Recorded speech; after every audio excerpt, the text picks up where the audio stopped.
of how good I am at my job in order for me to derive satisfaction. You know, I believe in myself, and, you know, if other people don't really like working with me, that's fine. You know, there's other better fits, and there's people better at what they do than what I do. I in some ways, I do a holistic aspect of things. I also kind of do a niche aspect of things. So, regarding balance, yeah, man, it's just a lot of us really, really, really have to learn the hard way, whether it's a CEO getting burnout, or whether it's me and, you know, my story right now.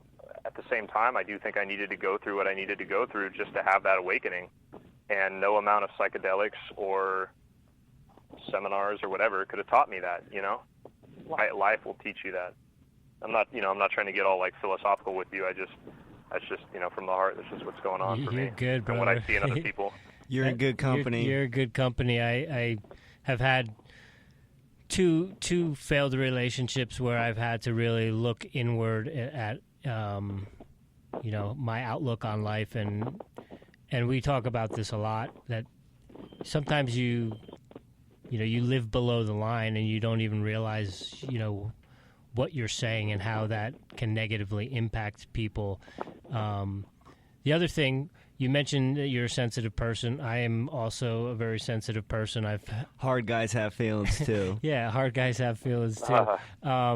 I think the harder guys are the ones who actually are in touch with that power too, you know? And was that something that you were aware of, or is it something that you've come to realize because people have told you that? Because I've had people tell me, like, oh, you're so sensitive, you're too sensitive. And it's like, nah, I'm me. You know what I mean? This is who I am. Love it or leave it, you know, love it or hate it. This is who I am. I wear my heart on my sleeve. I don't have a poker face. You know, this is just, and now realizing that some of those bad days was due to gluten, but, you know. If my girlfriend ever listens to this, she's going to make so much fun of me. We always joke, like, you know, like, what is it from Waterboy, where they say, such and such is the devil, like that. Foosball is the devil. Like, gluten is the devil. Yeah, the foosball is the devil. Gluten, which I love foosball, by the way. So enjoying getting back into that. Yeah, it is the devil. At least for me, it is. I'm sorry, man. I really just interrupted you there. Oh no, you're good. You're good. No, I mean I'm who I am, and I am sensitive. I have feelings, and I'm okay with that. But at the same time, I'm not a doormat, and like, no one is above getting checked, and if you step on me or try to step on me, like, we're gonna also have a problem, because I'm fucking from New Jersey, and I have no problem throwing my hands if I need to, you know. So like, but it's that struggle, and we talk about this with some of our guests too, where you know, based on our upbringing or our traumas or whatever, where, you know, we're quick to react sometimes. So it's finding that balance and being okay with that balance of like that peaceful warrior, where yes, we want to be Zen-like and we want to let a lot of shit go, but at the same time there's a line where there's certain shit that just can't be let go, and when I'm not going to let it go, I'm going to explode. It's always that balance of finding that line of being the peaceful warrior, of being chill, being laid back, being and just enjoying life, but also like being an advocate for yourself and knowing when to stand up for yourself, and having to get into it if you need to get into it. Yeah, man. I mean, I've been in, you know, not like a prisoner level amount of fights or whatever, but you know, I've been in definitely more than the average person, and I even to this day, like, I'm here talking about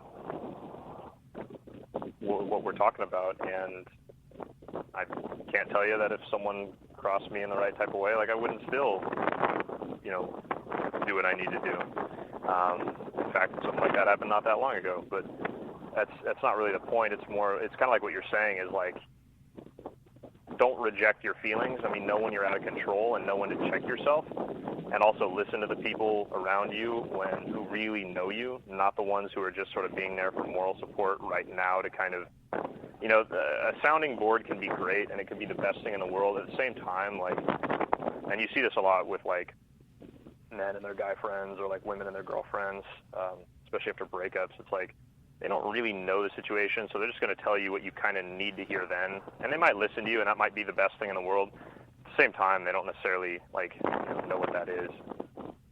So it's like, I think a lot of times people tell us to do things to shut down our feelings, and shut down our emotions, and shut down or reject kind of getting out of control, you know? I mean, sometimes you do just need to, like, feel things, even if it means sort of getting out of control, you know, in a way that won't harm other people, in, like, that tender warrior way you put it.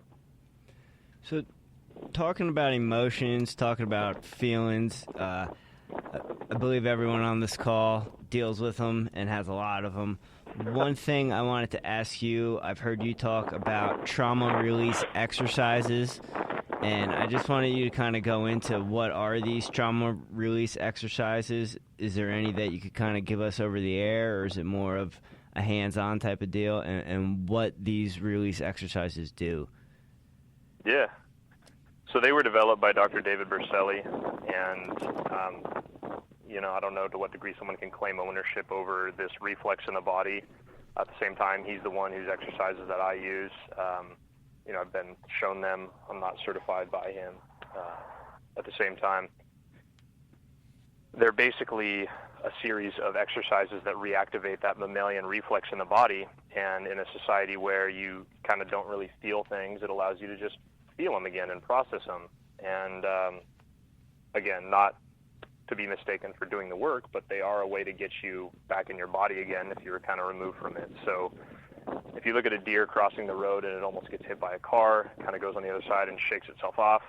You know, your dog, after you scold it, or it kind of has a tense situation like looking at another dog, it'll shake itself off. Those goats that, like, fall and pass out and shake, or faint and pass out and shake. Those are all examples of it in mammals, and, you know, mammals have the ability to do this.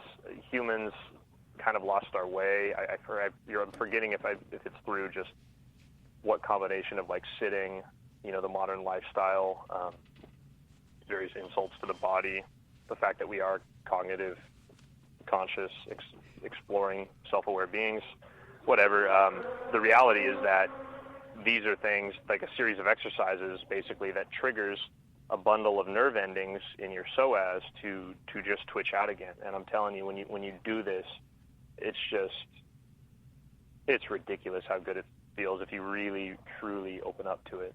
And it honestly, it's something that,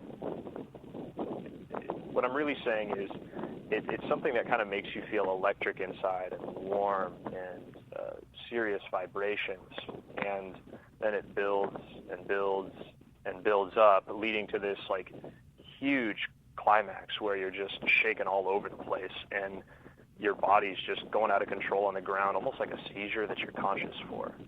And what I'm really trying to say when I say that is that that's just a full-fledged feeling of emotions, without the filtration of the mind involved. In fact, I find that my mind really quiets then. And so I don't necessarily, like, I still, like, kind of just shake it out when I need to now that I've reactivated that reflex. So I almost do mini versions of that more often. At the same time, now that I'm more, you know, grounded, solid, whole, complete, I'm more in my right brain all the time. And so when shit happens at the time, you better believe I'm feeling it. So being associated means I have less of those neurological ghosts in the machine pent up that I really need to, like, wring the fuck out. At the same time, I can tell you, like, 99% of people should try them at least, or some form of somatic processing, whether it's that or something else, just to get back in their body and get out of their head. And I think once you do that, then, okay, I know what it feels like. And now, instead of, like, always feeling like I need to plug this into my Google Calendar just to get done, it's like, oh, maybe I'll just lean on that if I ever need to, like a tool in the tool shed. But when the job's done, you know, not done, quote unquote, but when I get there, then yeah, I'm going to just kind of live the life I need to feel that way the rest of the time. So is that just, is there different exercises, or are you just standing and shaking? What does that look like?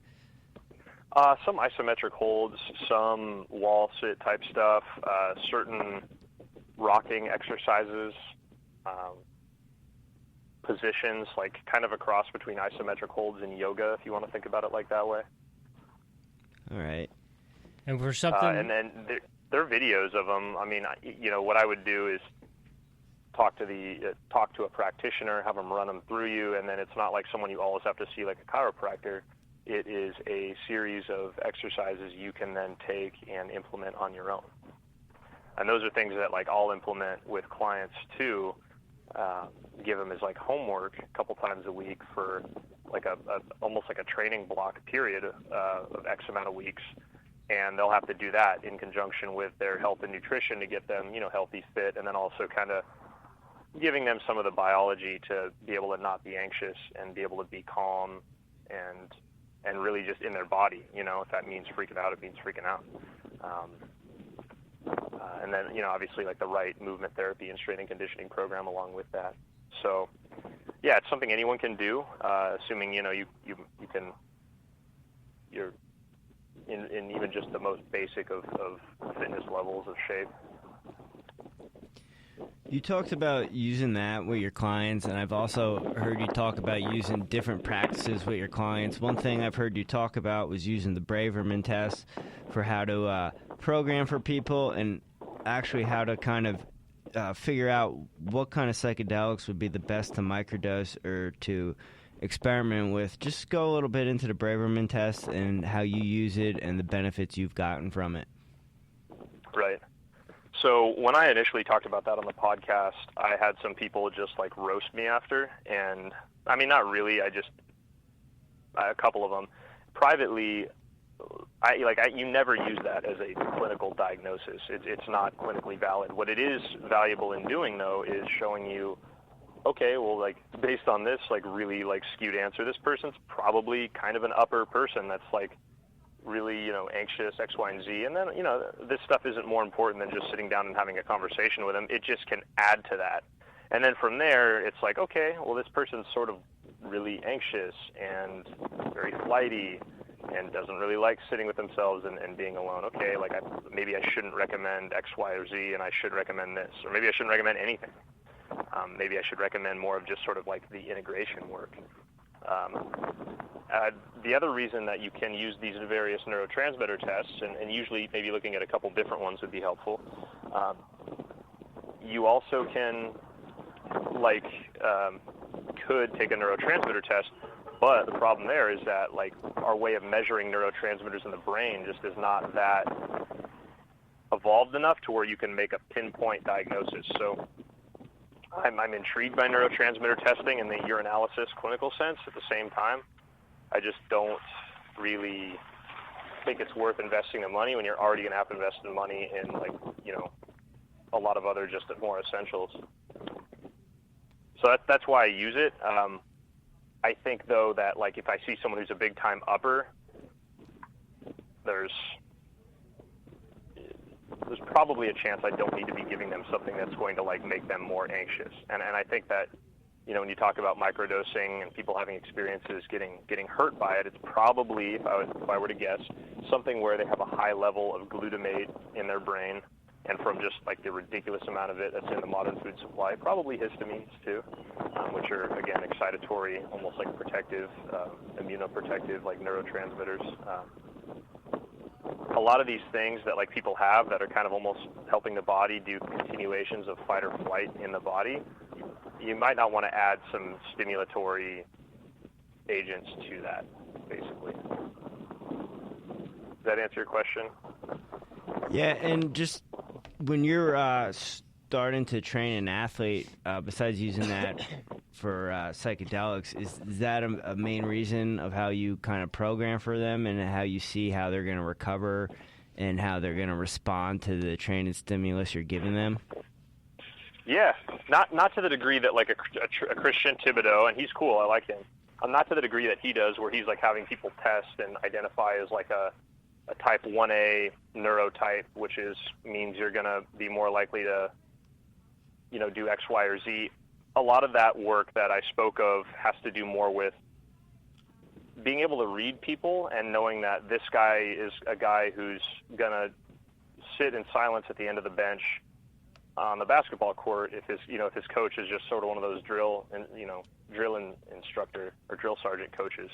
And then what you can do is you can fold in some of these tests that let you know, okay, well, based on this, that's sort of validating what I thought about this person.